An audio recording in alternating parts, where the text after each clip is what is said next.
تلك الجنة التي نورث من عبادنا من كان تقيا آمنت بالله صدق الله العظيم وصدق رسوله النبي الأمين الكريم ونحن على ذلك لمن الشاهدين والشاكرين والحمد لله رب العالمين. فقد قال الله تعالى في شأن حبيبه الكريم إن الله وملائكته يصلون على النبي يا أيها الذين آمنوا صلوا عليه وسلموا تسليما.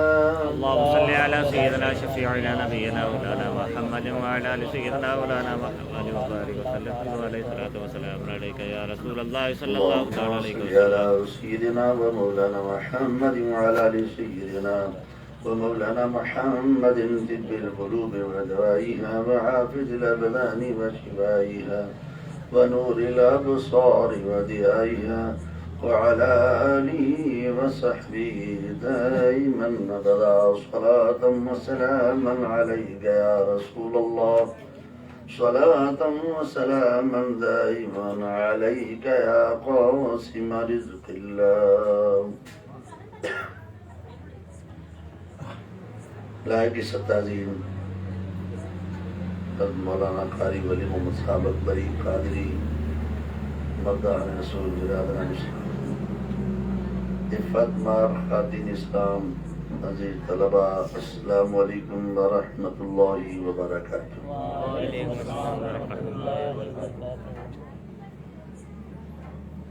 اللہ تبارک و تعالیٰ کے بے حساب احسان و کرم کہ جس نے اپنے محبوب بندوں کا ذکر سنانے کی ہمیں سعادت نصیب فرمائی. اللہ والوں کا ذکر، اللہ والوں کی مجلس، اس میں سے سید الاولیاء، امام الاتقیاء، رئیس الاقطاب، سید الاغواس، محبوب سبحانی، شہباز لامکانی، قندیل نورانی، شیخ عبدالقادر جیلانی، پیران پیر دستگیر رضی اللہ تعالیٰ عنہ کی بارگاہ صحابہ کرامت میں بلائے عقیدت کرنے کی سعادتیں نصیب فرمائیں.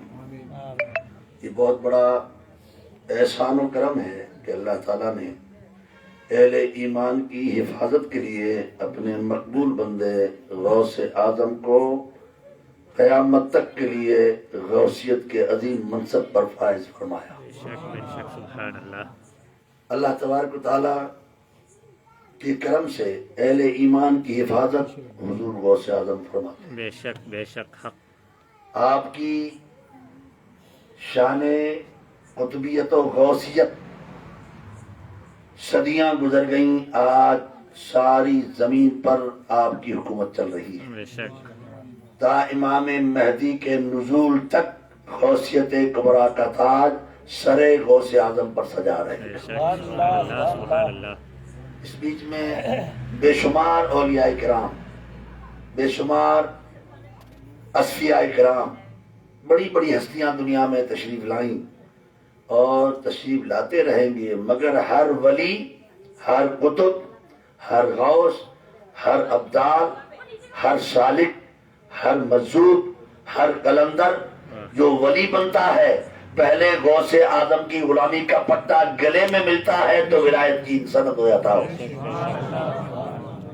اس میں سلسلوں کی قید نہیں ہے، چاہے وہ نقشبندی ہو، چاہے وہ چشتی ہو، چاہے وہ سہروردی ہو، چاہے وہ مداری نظامی ہو، ابو العلائی ہو، برکاتی رضوی، امجدی، اشرفی، سارے سلاسل میں سے کسی بھی سلسلے میں ہو، اگر وہ ولی ہے تو غوث اعظم کا غلام ہے. آپ فرماتے ہیں وَوَلَّانِي عَلَى الْأَقْطَابِ جَمْعًا فَحُكْمِي نَافِذٌ فِي كُلِّ حَالٍ. آپ فرماتے ہیں اللہ تبارک و تعالیٰ نے سارے قطبوں کی بانور میرے دست کرم میں عطا فرمائی ہے، اور میرا حکم ہر حال میں پوری کائنات پر جاری رہتا ہے۔ بے شک کہیں بھی کوئی ولی بنے، بے شک۔ ولی تو بہت بڑی بات ہے۔ آپ فرماتے روئے زمین پر کہیں بھی کوئی واقعہ رونما ہونے والا ہوتا ہے، عبد القادر کو اس کی پہلے اطلاع ہو بے جاتی ہے۔ شک بے شک حق۔ اللہ اللہ، ایک ولی کا یہ مقام ہے تو نبی کا کتنا مقام ہوگا؟ سبحان اللہ۔ ایک ولیوں کے تاجدار کی شان اتنی بڑی ہے تو صحابہ کا مقام کیا ہوگا؟ اور جنہوں نے 470 یا 471 ہجری میں ولادت باسعادت سے اس زمین کو مکرم فرمایا، اس امام الاولیاء کا یہ مقام ہے کہ جنہوں نے ماتھے کی آنکھوں سے محبوب خدا کو دیکھا، رسول پاک کی زیارت کی، ان کی مجلس میں بیٹھے، ان کی باتیں سنی، ان کے ساتھ کھانا کھایا، ان کے پیچھے نمازیں پڑھی، ان کی صحبت میں رہے اور ان کے پاس آتے جاتے رہے اور ان کی نگاہ نبوت سے شرفیاب ہوتے رہے۔ ان غلاموں کا مقام کیا ہوگا جو دل دیکھے ولی کا اتنا مقام بے شک بے شک۔ سبحان اللہ سبحان اللہ۔ بہت بڑی بات ہے، بے شک۔ بہت بڑے مقام سمجھنے کا ہے۔ غوث پاک پیران پیر دستگیر رضی اللہ تعالیٰ عنہ نے یہ نہیں فرمایا کہ میں اپنے ظاہری زمانے کے اولیاء کا سردار نہیں، آپ کی سرداری، آپ کی شان و عظمت کے ڈنکے تابعین کرام و صحابہ کے دور سے بج رہے ہیں۔ بے شک۔ صحابہ کے دور میں آپ کا ذکر ہوتا تھا غوث پاک کا۔ آپ دیکھیں صحابہ کی بڑی بات ہے، اللہ اکبر۔ میرے آقا علیہ السلام نے اپنا جبہ شریف سرکار علی اور سرکار عمر رضی اللہ تعالیٰ عنہ کو عطا فرمایا کہ میرا جبہ شریف یمن کے کرن گاؤں میں رہنے والے اویس بن عامر کرنی رضی اللہ تعالیٰ عنہ کو عطا فرمانا اور کہہ دینا امت آسی کی مغفرت کی دعا فرما دے۔ سبحان اللہ سبحان اللہ۔ اس سے تو اولیاء کی مقام میں بھیجنا جانا آنا عبادت بن گئے۔ بے شک۔ سرکار نے اپنا کرتا شریف دیا اور ویسے کرنی دعا کریں گے اور دعا قبول ہوگی حضور کے کرتے شریف کے صدقے سے۔ بے شک بے شک۔ بھئی حضرت عمر جا رہے ہیں، یہ تو ان سے بہت بڑے ہیں۔ حضرت علی جا رہے ہیں، ویسے کرنی سے بہت بڑے ہیں، ان کا مقام تو بڑا بلند ہے۔ میرے نبی صلی اللہ علیہ وسلم اور ابو بکر کے تو مقام کا کیا کہنا، سبحان اللہ فرمائیے۔ میرے آقا حضرت علی رضی اللہ تعالیٰ عنہ فرماتے میں حضور کے پاس کھڑا تھا اور سرکار مدینہ صلی اللہ علیہ وسلم بھی بیٹھے ہوئے تھے اور میں بھی حضور کے سامنے کھڑا تھا۔ اتنے میں کوئی آنے والا آیا تو سرکار مدینہ سراپا آدم کھڑے ہو گئے۔ سبحان اللہ فرشتے سبحان اللہ۔ ہر ولی و نبی دربار رسالت کا غلام ہے اور جبریل نوریوں کا سردار بارگاہ رسالت میں غلامی کے فرائض ادا کر رہا ہے۔ 24,000 مرتبہ کم و بیش بارگاہ رسالت میں آتے جاتے رہے، رب کا پیغام سناتے رہے۔ ایک بار تشریف لائے، عرض کی الف، آپ نے فرمایا فہم تو، لام آپ نے فرمایا علم تو، میم فرمایا علم تو۔ سبحان اللہ کہ میں سمجھ گیا، میں جان گیا۔ جبریل عرض کرتے ہیں آقا الف کا معنی کیا ہے، لام کا معنی کیا ہے، میم کا مقصد کیا ہے، میں سمجھ گیا۔ فرمایا تیرا کام ہے پیغام رب کو محبوب رب کی بارگاہ پہنچانا اور سمجھانا محبوب رب کا کام۔ سبحان اللہ سبحان اللہ سبحان اللہ۔ پیغام رسا ہے نہ کہ پیغام فہم کرنے والے ہو۔ جبریل رضی اللہ تعالیٰ علی نبینا علیہ السلام، آپ دیکھیں جبریل امین اللہ کے نبی صلی اللہ علیہ وسلم کی دربار کے دربار ہے۔ سبحان اللہ، نوریوں کا سردار جب سدرۃ المنتہا میں جب تشریف لے گئے شب اسراء میں تو جبریل وہی رہ گئے، تبھی تو انور فیروز فرید کہتے ہیں سبحان اللہ کہیے۔ سبحان اللہ سبحان اللہ۔ خدا کی ذات جانے محمد مصطفیٰ جانے، سبحان اللہ سبحان اللہ۔